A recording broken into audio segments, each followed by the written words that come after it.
Fala galera, muito bom dia. Chegamos ao treino desta quinta-feira, né?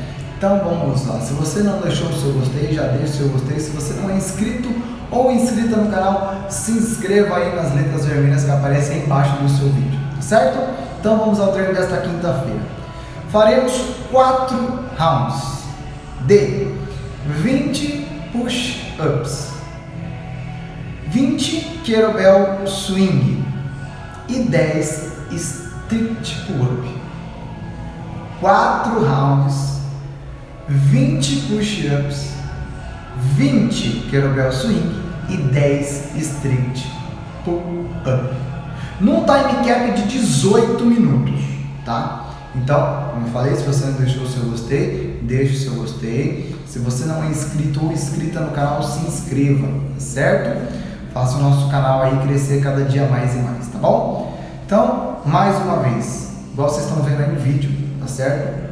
4 rodadas, 10 push-ups, flexão de braço, 20 kettlebell swing até levar o braço acima da cabeça, 10 strict pull-up, a barra na força, tá certo?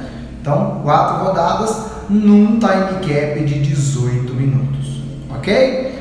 Curte, compartilha, se inscreva, um bom treino, Deus abençoe vocês, uma ótima quinta-feira e até mais. Tchau!